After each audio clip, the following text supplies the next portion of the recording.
Social media पर कब क्या देखने को मिल जाए कह नहीं सकते। कभी कुछ वीडियोस हंसा हंसा कर लोटपोट कर देती है तो वहीं कभी कुछ वीडियोस दिमाग का दही कर देते हैं।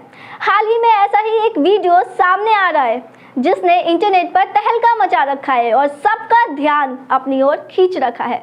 दरअसल दिल्ली मेट्रो के एक कोच में बेहद छोटे कपड़ों में सफर कर रही एक लड़की का वीडियो सोशल मीडिया पर जमकर वायरल हो रहा है, जिससे लोग उर्फी जावेद कह रहे हैं। क्या है पूरा मसला, चलिए बताती हूँ आपको। नमस्कार, मैं हूँ आपके साथ जिंदगी मिश्रा। आप देख रहे हैं नजर टुडे। दिल्ली मेट्रो में रिदम चनाना ब्रालेट और माइक्रो स्कर्ट पहनकर ट्रैवल कर रही थी।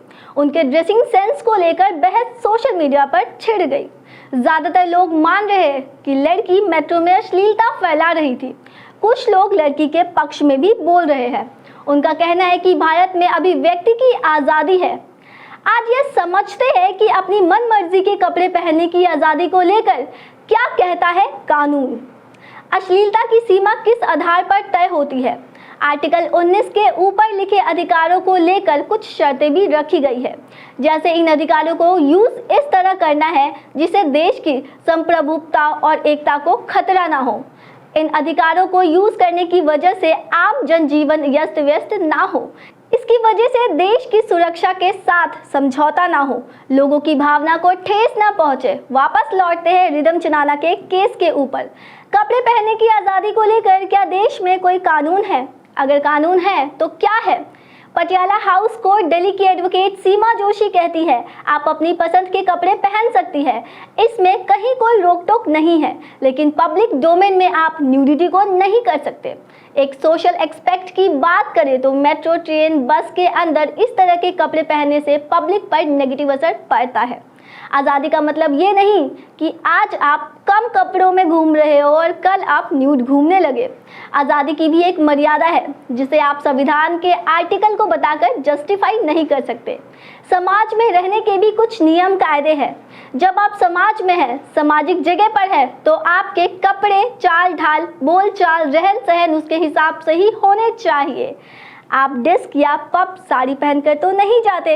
इसी तरह देश के कुछ फेमस मंदिरों के सभी के लिए एक ड्रेस कोड है, वहाँ पर तो आप इसका उल्लंघन नहीं करते, फिर पब्लिक प्लेस या ट्रांसपोर्ट में ही क्यों? ये सवाल आता है। पब्लिक ट्रांसपोर्ट के लिए क्या कोई ड्रेस कोड भी तय की गई है? देखा जाए तो ऐसा नहीं है, कोई ड्रेस कोड नहीं है, लेकिन बस ट्रेन, मेट्रो, इनमें ट्रैवल करने के लिए लिखित में कोई ड्रेस कोड नहीं है। बस इस बात का ध्यान रखना चाहिए कि आपकी वजह से दूसरों को प्रॉब्लम नहीं हो, आप किसी भी तरह से अश्लीलता ना फैला रहे हो। दिल्ली मेट्रो अधिनियम की धारा 59 के तहत DMRC अपने नियम है। मेट्रो में अश्लीलता करने पर बैन कर दिया जाता है। इसके लिए 500 रुपये का जुर्माना भी देना पड़ता है। धारा 59 के तहत मेट्रो में कोई भी व्यक्ति नशे में हो या गाली और अश्लील भाषा का उपयोग करता है या फिर जानबूझकर किसी बहाने किसी यात्री को परेशान करता है तो उस पर जुर्माना लगाने के साथ दंड देने का प्रावधान भी है। उस पर 500 रुपये तक का जुर्माना लग सकता है। उसका पास, टिकट जब्त किया जा सकता है, यहाँ तक कि उसे मेट्रो या उस कंपार्टमेंट से उतारा जा सकता है। मौजूदा मामले में DMRC के कॉर्पोरेट कम्युनिकेशन के प्रिंसिपल एग्जीक्यूटिव डायरेक्टर अनुज दयाल ने कहा कि DMRC अपने यात्रियों से वो सभी एटिकेट और प्रोटोकॉल का पालन करने की उम्मीद करती है जो समाज में स्वीकार्य है। यात्रियों को ऐसे किसी एक्टिविटी को नहीं करनी चाहिए या कोई ऐसे कपड़े नहीं पहनने चाहिए जिससे अन्य यात्री की संवेदनाओं को ठेस पहुंचाए। हालांकि ट्रैवल के दौरान किस तरह के कपड़े कौन पहन रहा है यह यात्रियों का व्यक्तिगत मुद्दा है, इसलिए यात्रियों से उम्मीद की जाती है कि वो जिम्मेदारी तरीके से ही पब्लिक ट्रांसपोर्ट में ट्रैवल करे। फिर एक सवाल आता है कि अच्छा, फिर देश में अश्लीलता पर क्या कानून कहता है? कानून कहता है कि भारतीय दंड संहिता यानी IPC की धारा 292 के मुताबिक अश्लील चीजों की बिक्री, वितरण या प्रकाशन पर रोक है। भारत में अश्लीलता को लेकर कानून तो है, लेकिन इसे स्पष्ट रूप से परिभाषित नहीं किया गया है। आईपीसी सेक्शन 292 और आईटी एक्ट सेक्शन 67 में उन मटेरियल को अश्लील बताया गया है जो कामुक है या कामुकता पैदा करता है और इसे पढ़ने, देखने और सुनने वालों को बिगाड़ दे। इस तरह के मामलों में पहली बार दोषी पाए जाने पर 2 साल कैद और 2000 रुपए के जुर्माने की सजा होती है। दूसरी बार दोषी पाए जाने पर 5 साल कैद और 5000 रुपए तक के जुर्माने की सजा होती है। हालांकि कानून में कामुकता किसे माना जाए, इसे लेकर अभी साफ परिभाषा नहीं है और इसकी व्याख्या करने के अधिकार कोर्ट पर छोड़ दिया गया है। अश्लीलता की सीमा क्या है, यह समझने की कोशिश करते हैं। सुप्रीम कोर्ट के एडवोकेट सचिन नायक कहते हैं, भारतीय संविधान में अश्लीलता शब्द का इस्तेमाल नहीं किया गया है और ना ही अश्लीलता की कोई सीमा निर्धारित की गई है। इसके हिसाब से ये डिफाइन किया गया है कि जिसका समाज पर नेगेटिव असर पड़े। अश्लीलता फोकस कानून से हमेशा की तरह इसी के ऊपर पब्लिक दृष्टिकोण से किया गया है। लोगों या समाज पर उसका क्या असर पड़ेगा, यह कंटेंट, मुद्दा आदि के आधार पर तय होता है। अच्छा, फिर एक सवाल आता है कि क्या आदमी हाफ न्यूड टॉवल में घूम सकता है? इसका जवाब है जी नहीं। पुरुषों के लिए भी वही नियम तय है जो महिलाओं के लिए है। पुरुष भी जानबूझकर ऐसा नहीं कर सकते, कुछ एक्सपेक्शन को छोड़ के। जैसे देश के कुछ मंदिरों में बियर्ड, चेन्स, लुंगी या मुंड पहनकर पुरुष जा सकते हैं। अच्छा, फिर बात होती है कि मेट्रो में किसिंग और रोमांस करने का वीडियो वायरल होता है, इसे लेकर क्या सजा तय की गई है? मेट्रो स्टेशन, रेलवे स्टेशन, बाजार, स्कूल या फिर किसी भी पब्लिक प्लेस पर गर्लफ्रेंड, बॉयफ्रेंड या पति पत्नी एक दूसरे को किस करते हैं तो पुलिस उन्हें गिरफ्तार कर सकती है। पुलिस को आईपीसी की धारा 294 के तहत गिरफ्तार करने का अधिकार दिया गया है।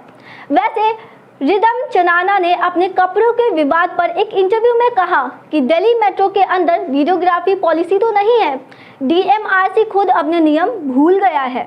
अगर उनको मेरे कपड़ों से दिक्कत है तो उनको उन लोगों से भी दिक्कत होनी चाहिए जिन्होंने ये वीडियो शूट किया है। ऐसे में यह है कि दूसरे पब्लिक प्लेस पर कोई आपका वीडियो बिना पूछे बना ले तो क्या आप इसकी शिकायत कर सकते हैं? जी बिल्कुल। अगर किसी ने आपको बिना बताए आपकी व्यक्तिगत जानकारी पोस्ट की है या आपका वीडियो अपलोड किया है निजी या संवेदनशील परिस्थितियों वाला, तो आप उसे हटाने के लिए कह सकते हैं।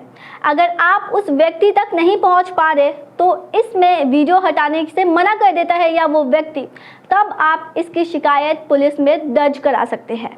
इस केस में कानून भी आपकी मदद करेगा। क्या बिना पूछे वीडियो बनाकर सोशल मीडिया पर पोस्ट करने की क्या सजा मिलती है? अगर हम बात करें तो आईटी अधिनियम 2000 की धारा 66E गोपनीयता के उल्लंघन से जुड़ी है। इसके तहत किसी भी व्यक्ति की मंजूरी के बिना उसके प्राइवेट एरिया या फिर उसकी फोटो या वीडियो बनाना, इसके बाद सोशल मीडिया पर पब्लिश करना दंडनीय अपराध है। आईटी अधिनियम 2000 की धारा 67 इलेक्ट्रॉनिक रूप से अश्लील कंटेंट के प्रसारण पर रोक लगाती है। इसमें ऐसा कोई भी कंटेंट शामिल है जो कामुक है और लोगों को भ्रष्ट करती है। अगर कोई व्यक्ति इन नियमों का उल्लंघन करने का दोषी पाया जाता है तो उसे 3 साल तक की जेल की सजा हो जाती है। ऐसे में जिस व्यक्ति ने अभी वायरल हो रही फोटोज और वीडियोस किए हैं तो उसे आईटी एक्ट के तहत कसूरवार ठहराया जा सकता है। तो आज हमने समझा कपड़ों को लेकर क्या कानून है और अगर कोई लड़की कंफर्टेबल है तो वो अपने हिसाब से कपड़े पहन सकती है, ये उसका निजी मसला है। वैसे ये नज़र टुडे का स्पेशल प्रोग्राम है जहां मैं आपसे रूबरू होती हूँ, आपसे बॉलीवुड और देश दुनिया की खबरें लेकर आपके लिए आती हूँ। तो आपका कोई भी सवाल है तो इस वीडियो से रिलेटेड या फिर किसी और वीडियो से रिलेटेड तो आप कमेंट बॉक्स में पूछ सकते हैं। कल आपसे दोबारा मिलती हूँ इसी वक्त, तब तक के लिए अलविदा, धन्यवाद।